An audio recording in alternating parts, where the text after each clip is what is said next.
How are you, man? It's been a I'm while. alright, man. How are you I'm keeping? You alright. well? Yeah, I'm alright, man. Trying to tick over and train and trying to keep in good spirits. Was boxing today and got washed out by the rain. Proper washed out. Yeah, You know what I mean? 100%. Yeah. I got proper washed out in the It's rain, good but to see you, so though. we had.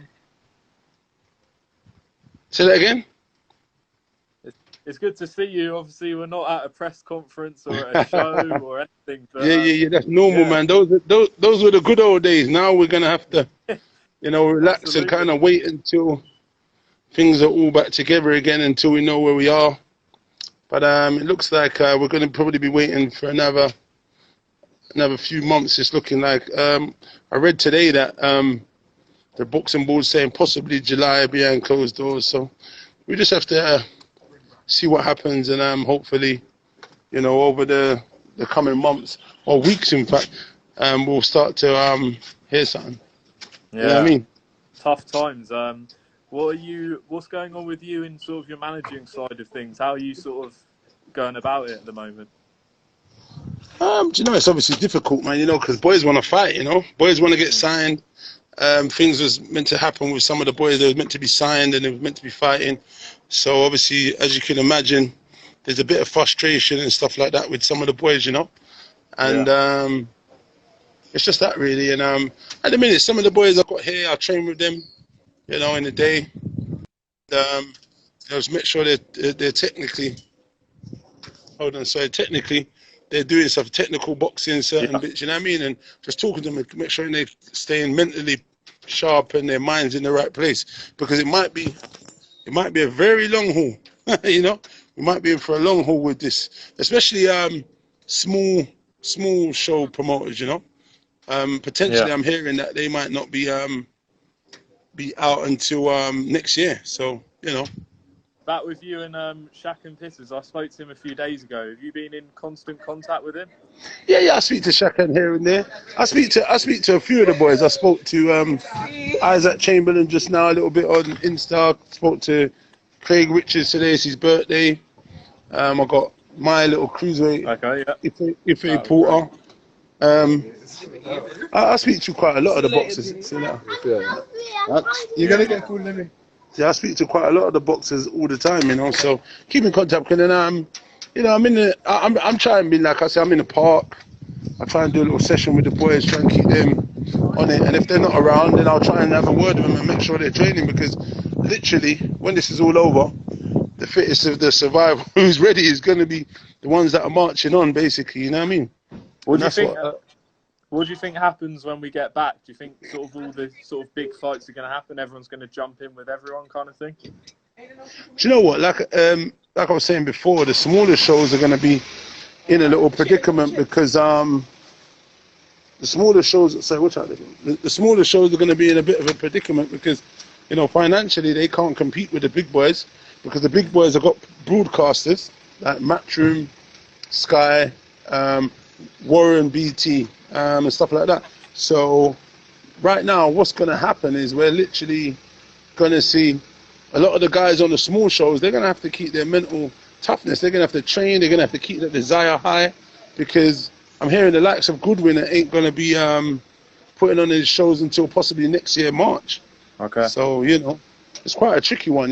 So, it's obviously people on those shows, obviously they've got the money, the budget to get their guys out and fight and stuff. It's the smaller ones that are going to be tricky. Maybe MTK might be one of the ones that can survive. I'm sure they've got big enough, deep enough pockets and budget to put some stuff together. And they've got a great roster of fighters. So, it's going to be Yeah. interesting to see who's going to be coming out of the blocks. But for me, I want to keep my guys ready.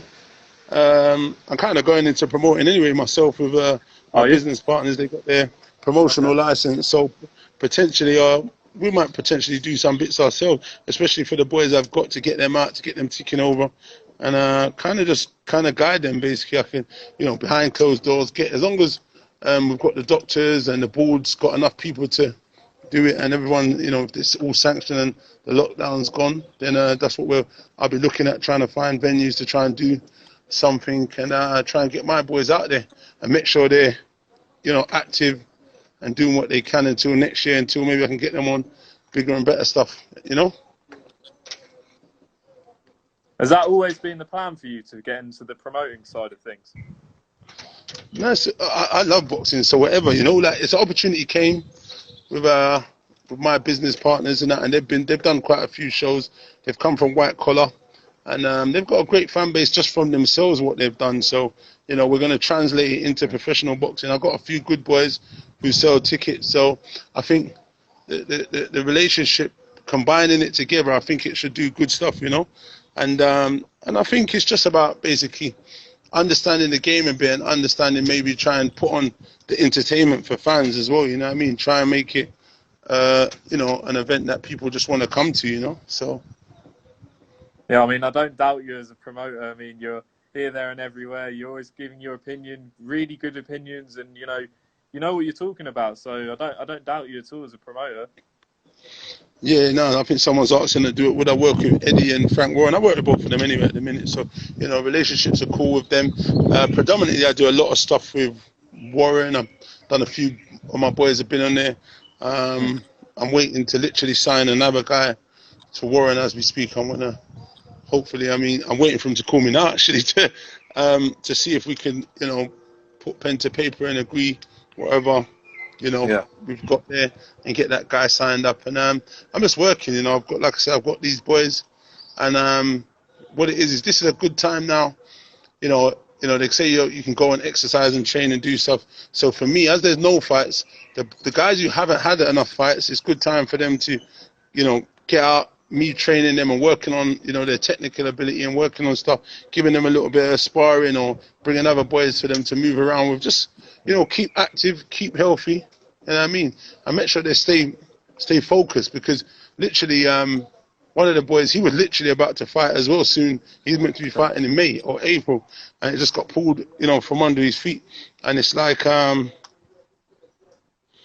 it's kind of like a off-putting, if you get my meaning. Like when you're just at the touching line, something big, who's going to fight on Usyk and Chisora, and that would have been a great time to make a debut. Yes, Ellie, what are you saying? Big up yourself, Ellie. Setback, my guy. Yeah, it would have been a great opportunity, for him to go and showcase his skill. He's a very big puncher, and he made a lot of sacrifices to get down, because he was a heavyweight, and he got himself down to 91, and then just literally just went kind of just got pulled basically. But you know what? This is boxing, and things can happen. So you're going to be able to have that frame of mind. And lucky I've been there and seen it. What contact have you had with Dillian right now? Yeah, I spoke to him. I think it was yesterday for quite a length of time. I spoke to him yesterday for a while. He's alright. He's training. I think it was yesterday. I think he was just at. No, it wasn't yesterday. It was the day before. Spoke to him for a while. He's just training. I think he was on his computer, and then he was on the way to the gym. And he's in Portugal, isn't he? Yeah. He's alright, man. He's in good spirits. He looks strong. I think he was challenging me to a fight. Stuff like just usual stuff, usual him, threatening and being abusive. Hey, nothing new there. What have you made of what's come out sort of this week about Wilder having a bicep injury, and your brother Dillian said that he wants to fight Wilder now? He's mandatory anyway. How do you see it? Well, I don't know.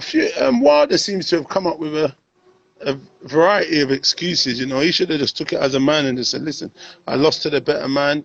I'm going to be back better in the trilogy, and let's go. All this kind of talking about bicep injury.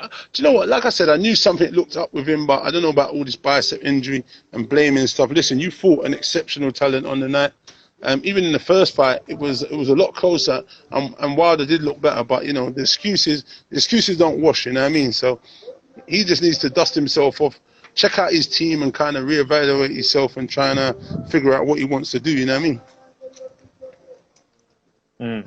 Another fight that's sort of come up this week as well for Dillian is Andy Ruiz. Talk of offers going back and forth. What do you know of this at all? Do you know anything about this? I don't know much about that. Obviously you can see what's going on online, that they're back and forth with insults and words and jibes and stuff. But listen, You know, I don't know much about it. Really, I'm not really concerned at the minute. I know pen to paper has been put there for a fight with Povetkin. And, you know, that's the kind of name I've kind of watched and looked at the end of the day. When the opportunity... Wow, my battery's down. What's happened there? That's a bit weird. When the opportunity arose, he wasn't ready. So, you know, as far as I'm concerned, he's missed his opportunity, you know. So I think he just... You know, Dio just needs to concentrate on what's in hand. Potentially that might be a fight after that, not overlooking him. As long as everything goes to plan and he gets to fight Povetkin, puts on a great performance, that's a potential fight at the end of the year. Yeah, and also quite interestingly, John Fury and Mickey Theo. What have you made of that? Yo, Big John's on smoke, you know. Big John's looking to fix someone, bro. You know what I mean? Big John ain't messing around. But, you know, it'd be interesting to see, though. You know, that other kid thinks he's up to the task. You know what I mean? So let's see what happens. Obviously, they're guys in their 50. Hopefully, they're in great shape and go out there and fight and they don't injure themselves and they can make money for charity and their families and see what happens, you know? Maybe you and Shane Fury in the undercard. I know you saw him in Vegas. Shane's the right man. Do you know what? I met Shane quite a few times. Me talking about it, just going back and forth. He's actually a nice kid. Me and him had a few words, obviously, because he was going back and forth on the internet. But other than that, no, he's cool. He's not really a malicious guy, and he doesn't talk any form of bad man thing. So, you know, for me, I'm just gonna keep it straight right now. He's cool. You know what I mean? Yep, fair enough. And what else have you been up to apart from a bit of training and your work? Have you been watching stuff? Have you been playing on? Yeah, listen. I've literally probably watched everything that's on what do you what's it called? Netflix and all that. I've watched all that. I watched a thing on actually. What was that thing on? Is it ITV Player or something? ITV Player, Snowfall. Yeah. That was really good. Okay, yeah. I've watched Designated Survivor. That's really good. Have you watched that? No, I haven't. I've watched loads of stuff on it. Survivor thing with Tony Bellew. Which one's that? With Tony Bellew's on it. No, I haven't watched it. I saw it online though, but I haven't watched it. I did see it. I saw him clout one of the geezers. He clipped him round it. He got a bit upset. Oh, Tony, you know what I mean? Good. That's good on him. Good marketing strategy. You know what I mean? Why not? He's doing good. Final one. Someone said something about John Fury against Shannon Briggs. Wow. John Fury needs to leave the Let's Go champ alone. That guy's a barbarian. He's got the record for the most knockouts in the first round. Yeah. He's still a problem. Dean, always a pleasure. What's your message to everyone watching and the public right now? Thanks very much. Listen, people stay safe. Take your vitamin C, build your immune systems, go for your exercise, and keep mentally strong. And stay tuned for something coming in the next couple months. I bless you, our boxing fans. Love you guys as well. Big up. Great stuff. Yeah? Dean, take care. Thanks very much. Hopefully see you at a show sometime soon. We'll catch up. Hey, we might not because they're going to have minimal people there, so we'll see. You know what I mean? Yeah. 3 meters apart, maybe. Yeah. Take care. Yeah. Bless.